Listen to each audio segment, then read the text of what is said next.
Mas, ngafal kosakata itu harus apal bunyinya saja atau harus apal hurufnya juga? Oke, ini menarik ya. Oke, sepertinya saya cukup paham ya dengan arah pertanyaan Mas ini. Jadi, seperti yang kita semua tahu, kalau menghafal kosakata dalam bahasa Korea itu ada juga teman-teman yang pakai metode direkam lalu didengarkan menggunakan earphone ya. Jadi misalkan moja, topi, anggeng, kacamata, cima, rok dan lain sebagainya kayak gitu terus didengerin tuh rekamannya pakai earphone. Ada yang kayak gitu soalnya ya.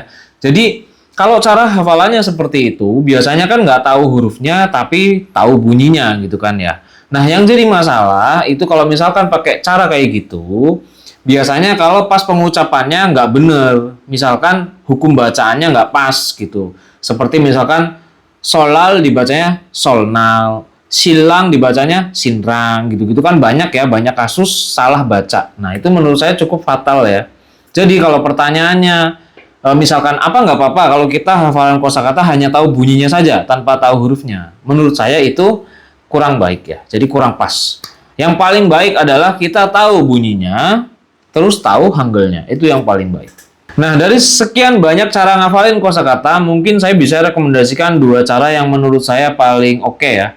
Yang pertama itu dengan cara tanya jawab sama temen ya. Itu kalau ada partner.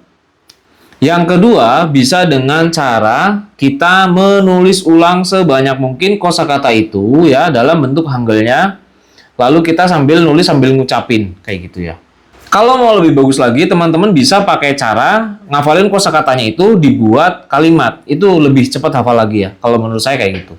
Ya nggak harus bikin kalimat yang susah-susah ya, yang sederhana aja. Misalkan yang hanya subjek predikat aja atau subjek keterangan predikat gitu. Atau syukur-syukur bisa lengkap ya, ada subjeknya, ada keterangannya, ada objeknya, ada predikatnya gitu ya. Jadi lengkap kayak gitu malah lebih bagus lagi. Intinya ngafalin kosakata itu kalau pengen hafal terus, kalau pengen nempel di kepala, ya harus sering digunakan. Entah dalam membuat kalimat atau dalam percakapan. Ya paling itu aja yang bisa saya share ya. Semoga bisa membantu dan juga menjawab pertanyaan teman-teman sekalian. Terima kasih, saya Dundi. Bye-bye.